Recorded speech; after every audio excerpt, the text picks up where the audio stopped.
pasamos de ser emprendedor a empresario cuando ya le dimos el siguiente nivel a nuestra empresa. El aspecto más importante es que nos volvemos el todólogo, ¿verdad? Está bien, el primer año yo emprendo, ¿es un negocio o es un ámbito de esclavitud? Hablé en primer lugar que sí, tienes que definir tu ADN de marca, saber cómo vas a diferenciar tu producto. El tema de la improvisación, creo que más yo lo catalogo como un defecto, porque creo que es algo que podemos corregir.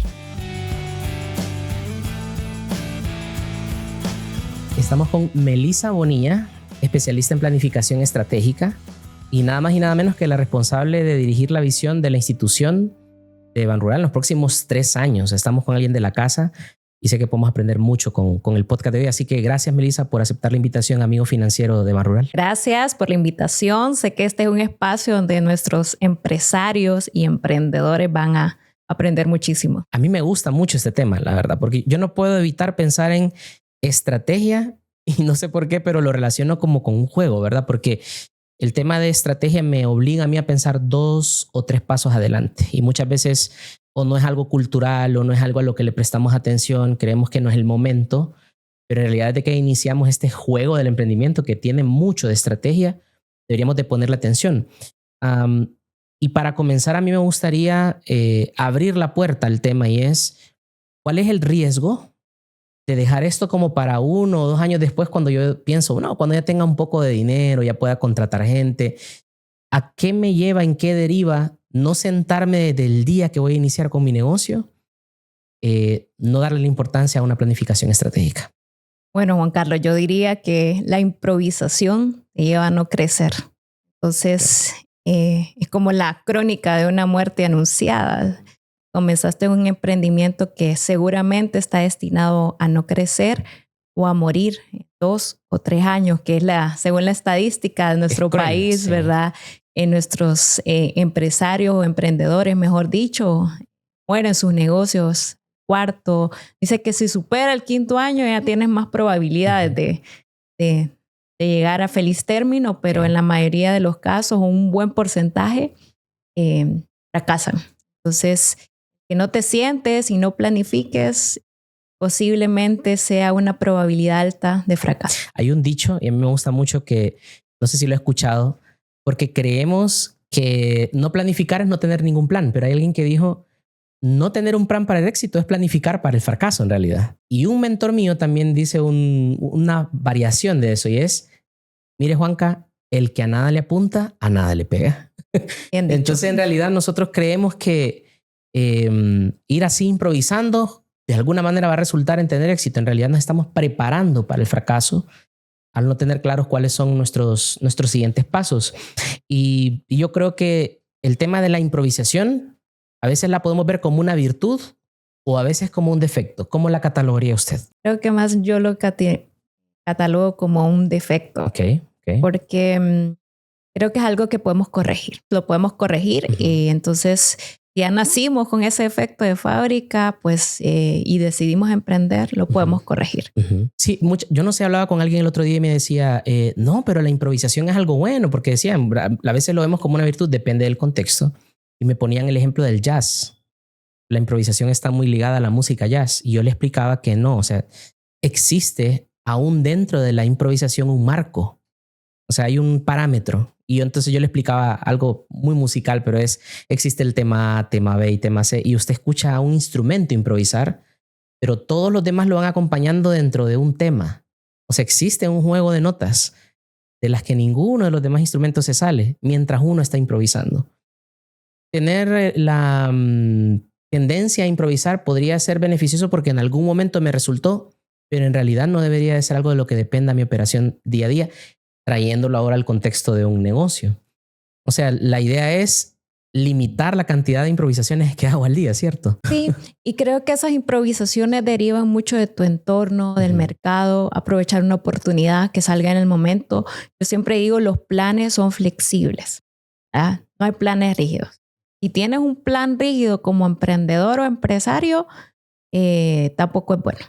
Porque haces un plan para visualizarte en un tiempo determinado, pero ese plan es flexible. Por ejemplo, vino una pandemia, nadie se esperaba una pandemia ahí nos llevó mucho al tema de improvisar, pero como tú lo decías, improvisar en el sentido de que, bueno, hoy tengo que hacer contenido digital. Bueno, tengo que prepararme un poco, comprar una cámara, tal vez una computadora con una mejor resolución o un micrófono de buena calidad para poder hacer el contenido. Si daba cursos presenciales y hoy los voy a dar virtuales, ese cambio o dentro de la improvisación, siempre también hay un margen de maniobra donde tengo que necesitar o una alianza u otro tipo de recurso. Me gusta, es interesante porque no es lo mismo improvisar que ser flexible. Son dos cosas diferentes. Y también tomando en cuenta, y me gusta la palabra plan, porque vamos a hablar acerca de planes.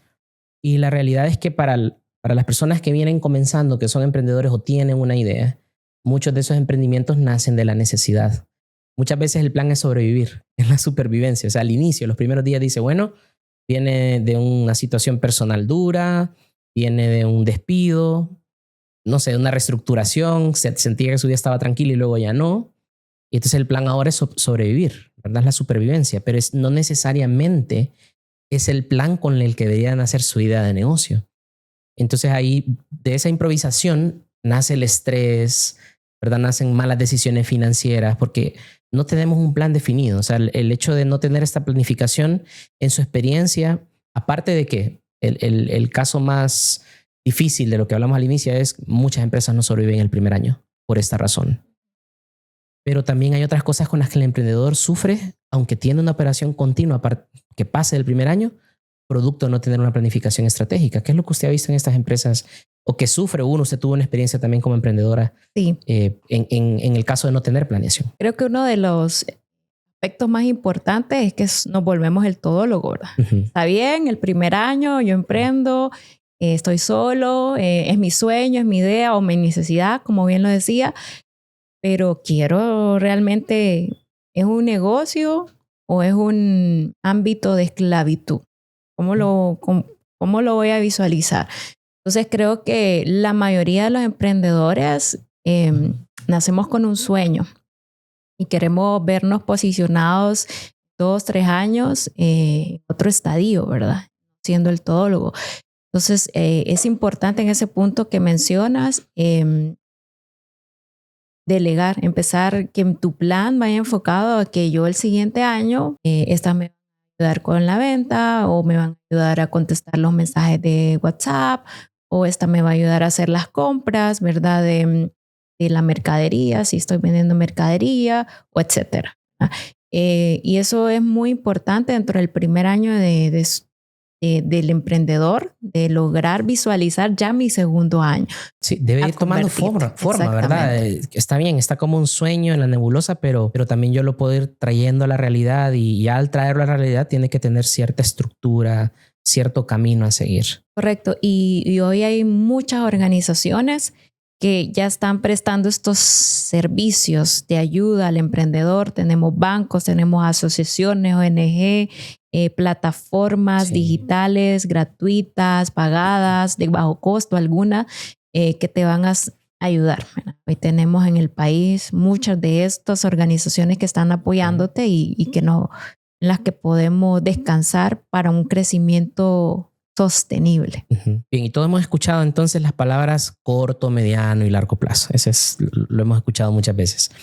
A mí me gustaría que entremos en este tema ya, la carnita de cómo yo como emprendedor, e incluso muchos empresarios se comportan como microempresas todavía cuando tienen grandes operaciones. ¿Cuál deberían de ser los primeros pasos para que una persona comience a desarrollar este pensamiento estratégico y sus planes estratégicos? ¿Por dónde comenzaría usted? Escribir lo que sueñas y lo que quieras.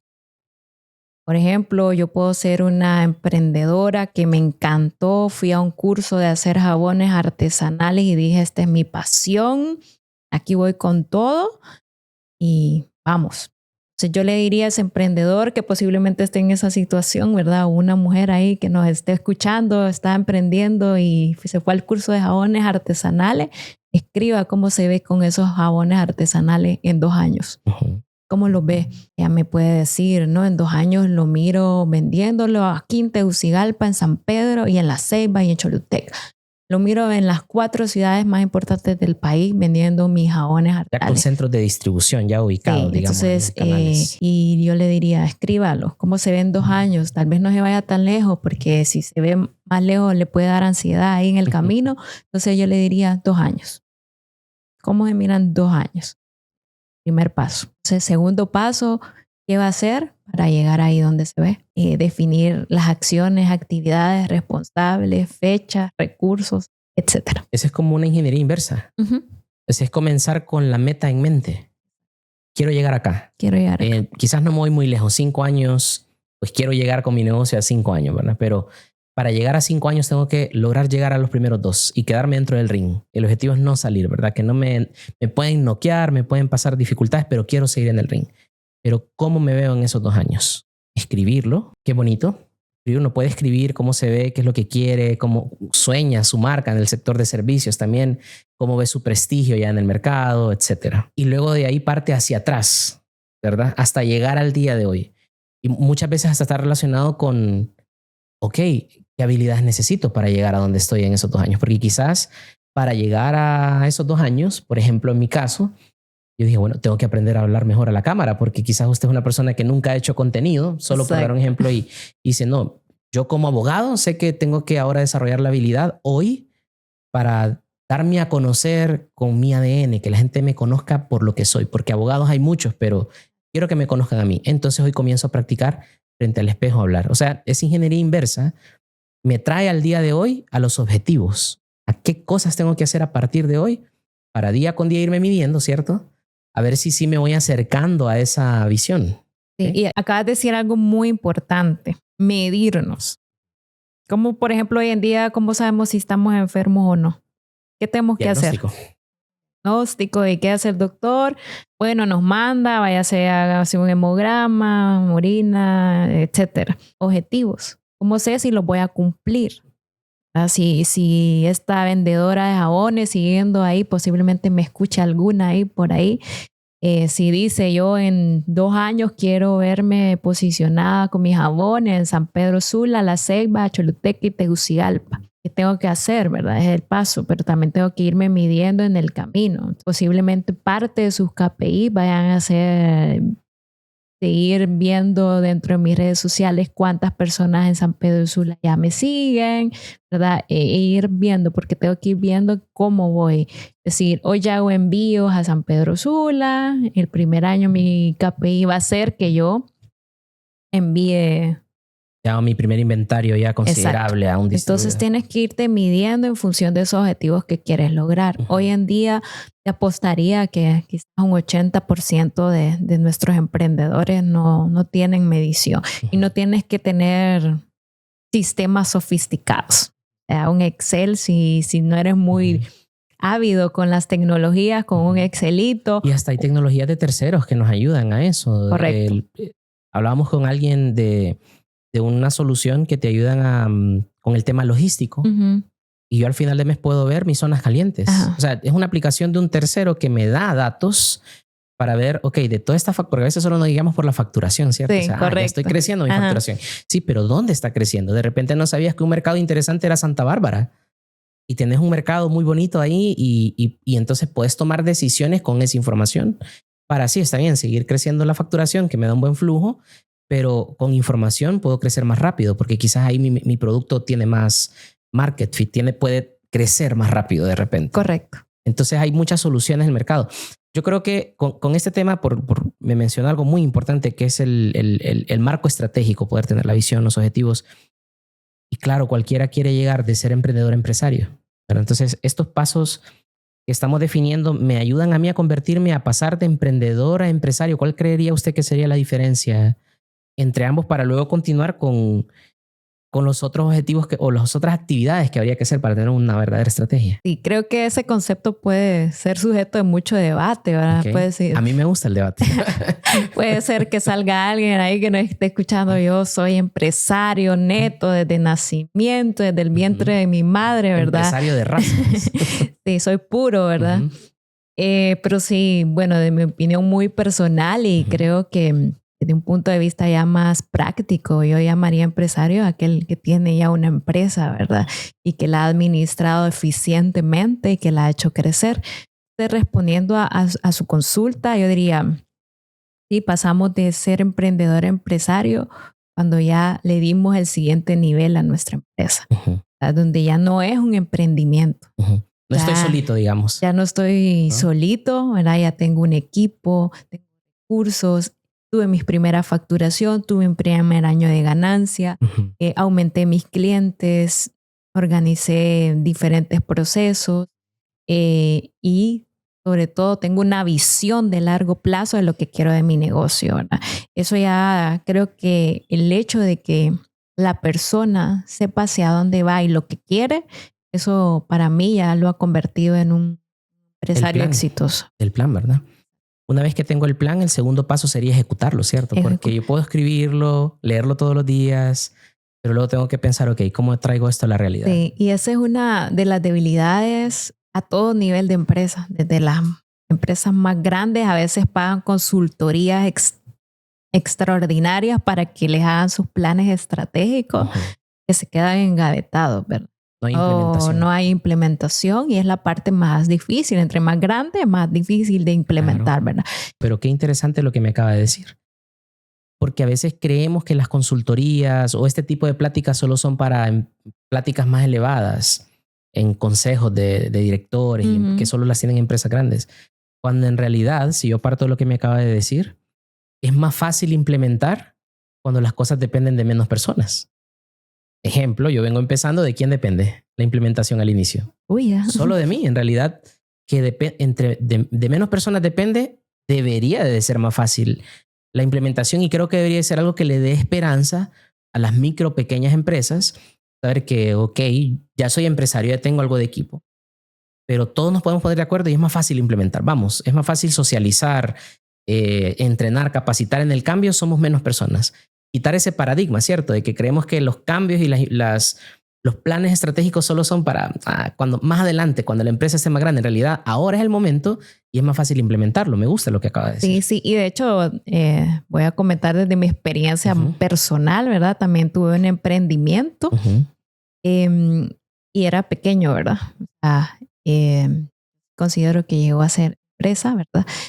Y eso fue uno de, digamos que de los motores principales que yo siempre dije, yo la voy a organizar bien desde el inicio, darme sus procesos, darme su contabilidad y todo lo que la empresa necesitaba. Y tenía su plan, sus KPIs para irla midiendo, no solo por lo que iba ganando, ¿verdad? Sino cuántas piezas hizo al día la persona, etcétera. Obviamente en ese momento lo hacía todo yo, ¿no? Claro. Pero creo que todos los datos, iba anotando y iba midiendo. Sí, y esa es la vida de muchos que están aquí y que van a ver o que están viendo este podcast. Tuvimos una persona aquí en el podcast que nos mencionaba que ella llevaba su contabilidad en un cuaderno, pero no se iba ni un centavo si no lo anotaba. Entonces no hay excusa, ¿verdad? No es que necesito el software y no tengo dinero para pagarlo, ¿verdad? Todavía no. Lo manejo yo en mi cuenta. O sea, si se quiere, se puede organizar. Claro. Si usted tiene un objetivo en mente. Si su sueño es real y usted dice, no, yo me veo como empresario, me veo con más personas en esta visión, me veo en el mercado con un prestigio, siendo reconocido, entonces las decisiones comienzan desde el día uno en realidad. El orden, ¿cierto? Bueno, entonces mire, el paso primero que usted me dio para pasar de emprendedor a empresario y utilizar este plan estratégico, el marco estratégico, si así escribir mi visión, mi misión, mis objetivos, implementar, ¿verdad? De verdad ejecutar lo que aprendí, lo que escribí, medirlo sobre todo, que es los famosos KPIs que decimos, ¿verdad? Que son como esos indicadores claves que me dicen si voy por buen camino, si me estoy desviando del plan o me estoy más bien acercando a cumplir objetivo 1, 2 y 3 que me llevan a acercarme a esa meta final. Cuando usted, que para mí sería como el tercer paso, cuando uno materializa el hecho de que ya hay estructura, y me dijo que usted tenía un emprendimiento, ¿verdad? Que lo hizo crecer y todo. ¿Cuál fue la primera contratación que usted hizo? Y yo creo que es algo que nos preguntamos todos, ¿verdad? Usted está solo y dice, bueno, ya me va bien, ya puedo contratar. Y nos da miedo. Decimos, bueno, pero ¿a quién contrato? ¿Un administrador? ¿Un contador? Hay cosas que uno las puede tercerizar, pero ¿cuál fue esa primera contratación clave que usted hizo y que había planeado? Sí, Yo comencé con mi mamá, ¿verdad? El emprendimiento comenzó con ella. Sin embargo, ya cuando ya crecimos, yo dije, bueno, cuando ya tenga este flujo dentro de mis estados financieros, yo contrato otra persona. La primera contratación que hicimos fue una costurera, ¿verdad? Era un taller, ¿verdad? Entonces, fue la primera contratación. Obviamente, uno de mis objetivos, y por eso yo menciono mucho el ADN, la marca y su misión, ¿verdad? Su identidad. Yo siempre tuve en la mente de que queríamos hacer ropa de calidad. Tratábamos de hacer pocas piezas y que fueran casi que únicas, ¿verdad? Entonces, alineada a esa misión, y en el proceso de contratación era ponerlas a prueba, que realmente ver si ellas estaban en la capacidad de hacer una prenda de vestir con la calidad que yo quería que tuviera. Entonces, eso también tienes que escribirlo. ¿Qué tipo de personas quieres en tu equipo para que te lleven a cumplir su misión? Tuvimos de todo, ¿verdad? Gente, prueba y error. Que lloró, que nos destruyó una prenda, pero yo tenía claro que lo que quería. Me pude haber quedado con la persona que tardaba 7 días, pero ya sabía que mi costo iba a elevar en un pantalón, claro, ¿verdad? Claro. Entonces, interesante porque en el caso suyo, ¿verdad? Llamamos que está en la categoría industria, fabricación. Sí, fabricación. El aspecto técnico. Aunque muchas empresas, incluso del sector servicios, podrían delegar, las primeras contrataciones podrían ser en este sector técnico donde puedo delegar estas actividades más operativas, pero usted seguía todavía el control del 90% del resto de la operación. Y yo creo que ahí vuelvo a la palabra de improvisación.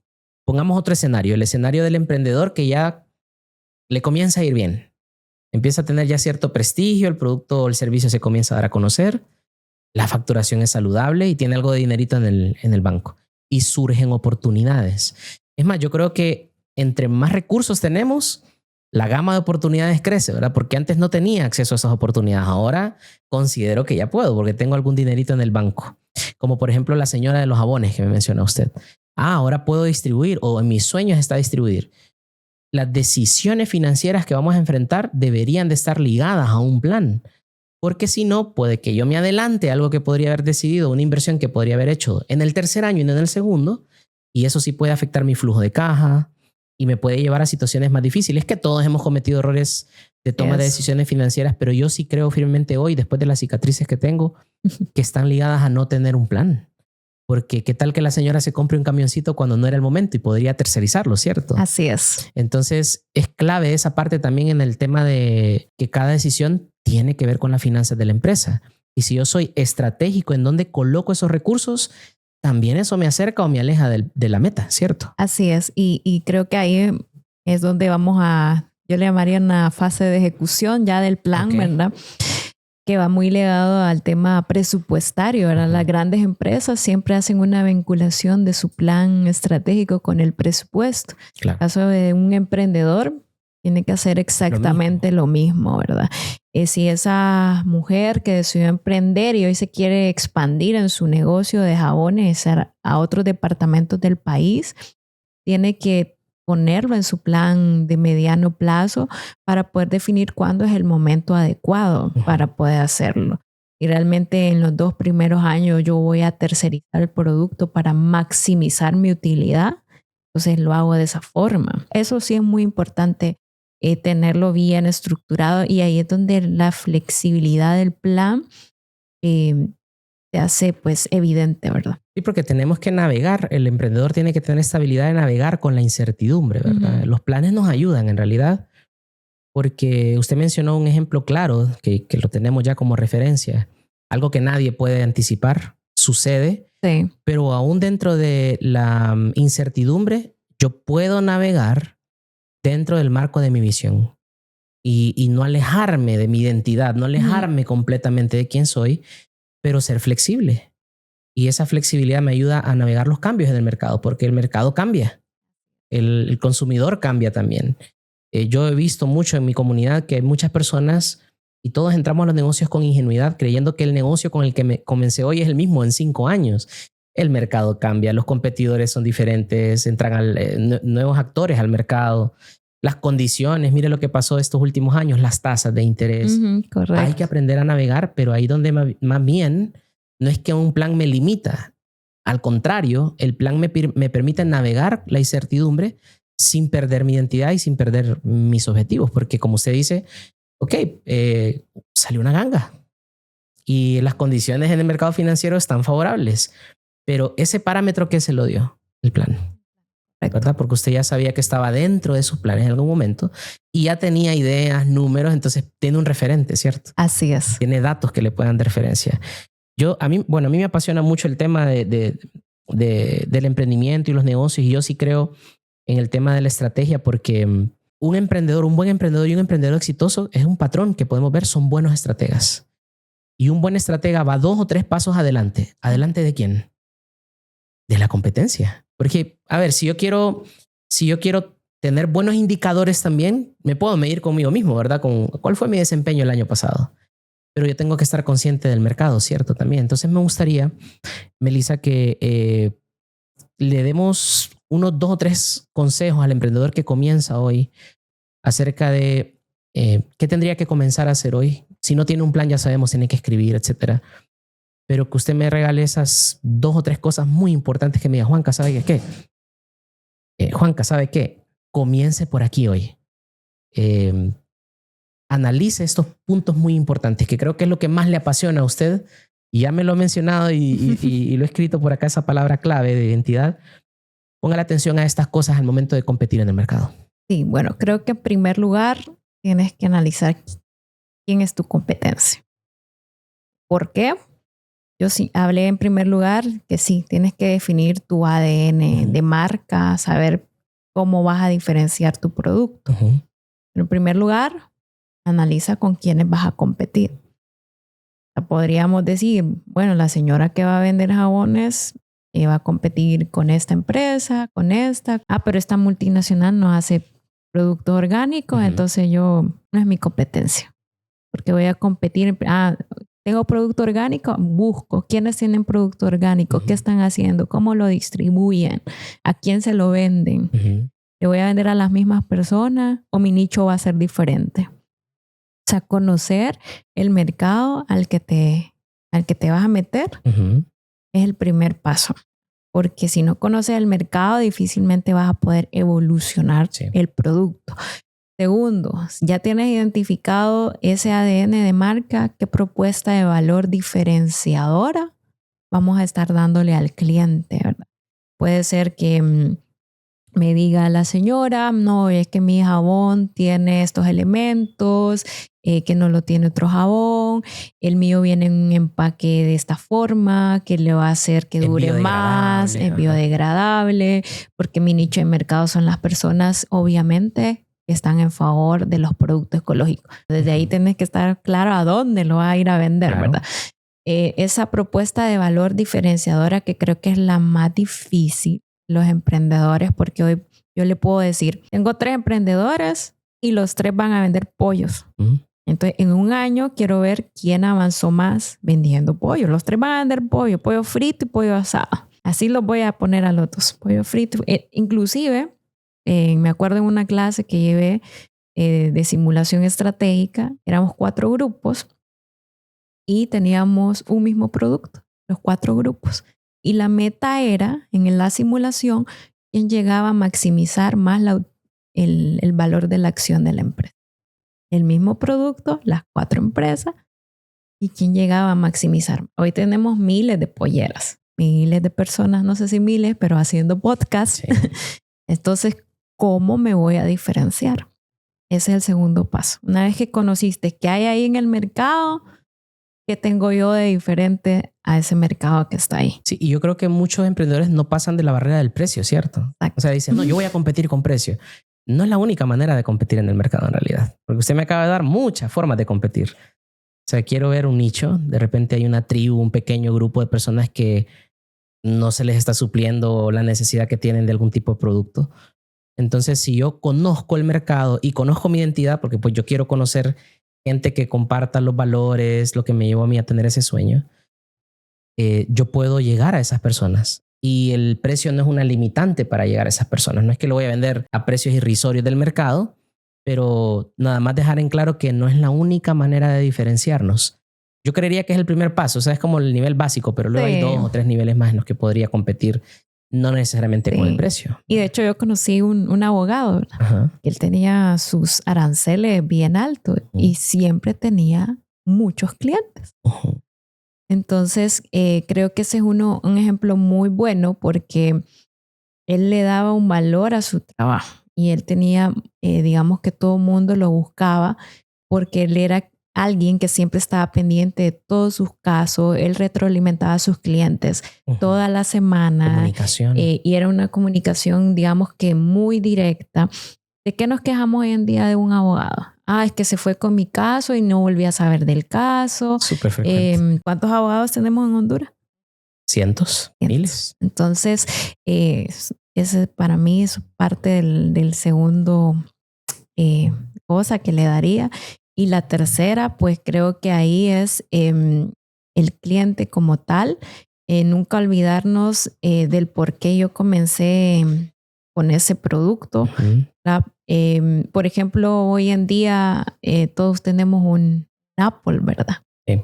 Y que ha ido evolucionando. Recordamos nuestras cámaras, aquellas Kodak, para los que no somos tan viejitos, ¿verdad? Que eran utilizadas, muy vendidas. Si iba a ir de viaje, tenía que llevar una Kodak en la maleta. Llevaba una Kodak.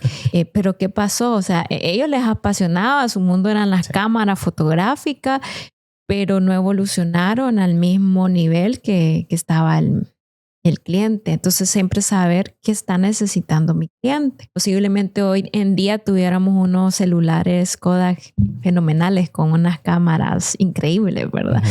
Si ellos hubieran podido identificar la necesidad de mi cliente. Entonces, creo que ese es otro punto importante, que a medida vaya creciendo y puedes tener mucha facturación, nunca olvides que está ocupando tu cliente, va. Y podemos decirle a la señora de los jabones que posiblemente mañana las clientes están demandando arándanos y están echando, Ujú. probar, ¿verdad? Hacer jabones de arándanos porque estamos viendo que el uso del arándano se está volviendo una necesidad o a veces también crear necesidades. También.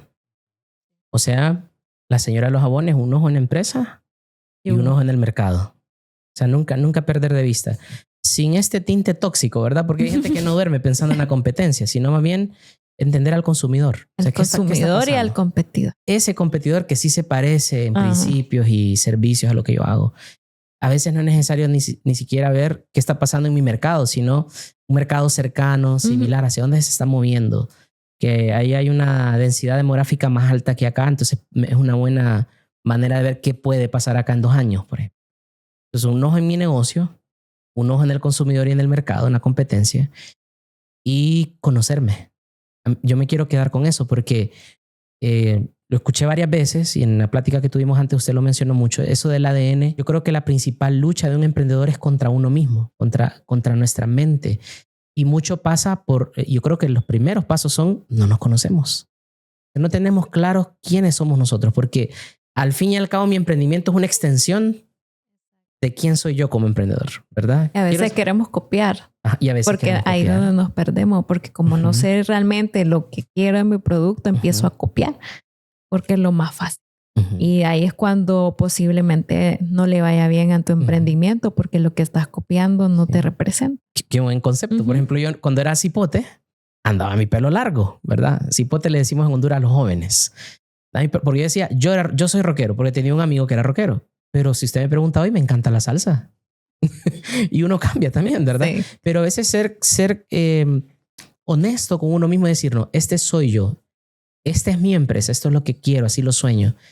Y tener ese plan. Porque una vez que usted supera esa parte donde usted se conoce el ADN de su empresa, con qué quiere salir al mercado y competir, entonces usted tiene algo ya en las manos y algo bonito.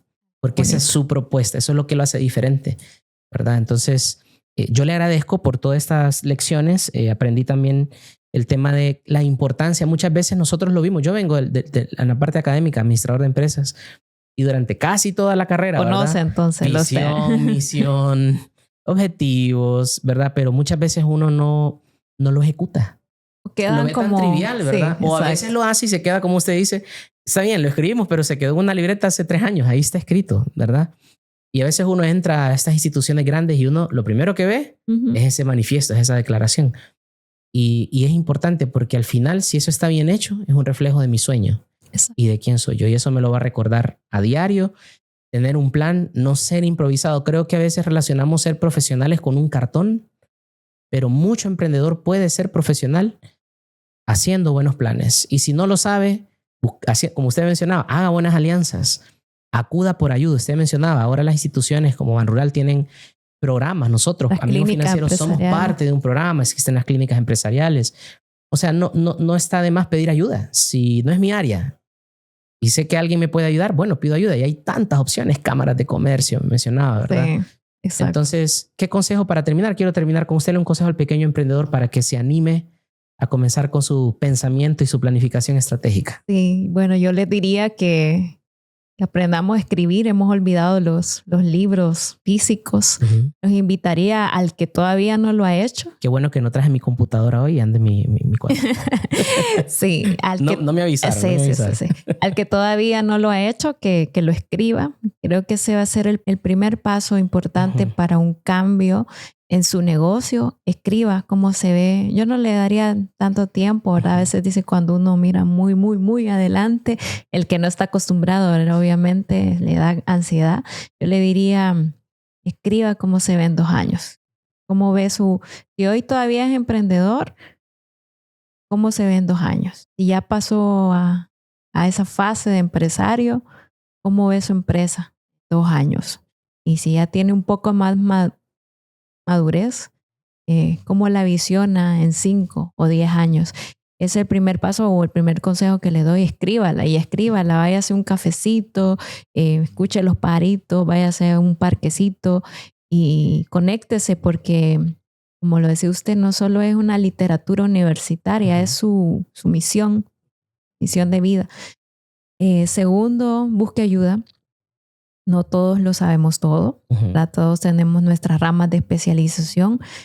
Busque ayuda. Hoy Banrural, ¿verdad? Puede asistirle en sus clínicas empresariales, las cámaras, plataformas digitales, hay gratuitas, hay de paga.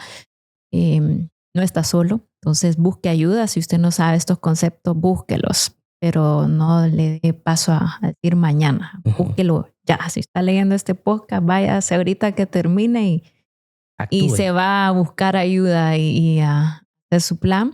Y lo otro, mídase. Y solo así. Constante, ¿verdad? Estar analizando constantemente. Mida cómo va su crecimiento, no solo por la facturación, como lo decíamos anteriormente, sino que mídase qué clase personal tiene, cómo están sus ventas, cuántos seguidores van, cuántos interactúa con usted.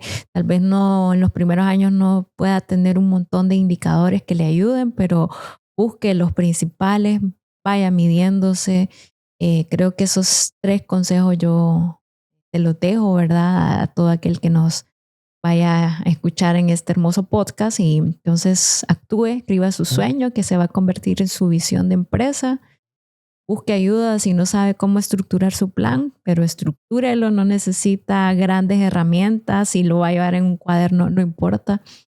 Lo importante es que empiece ya y lo otro que se mida. Bueno, yo creo que nuestro objetivo con la iniciativa de Banrural y con Amigos Financieros es tener un impacto real.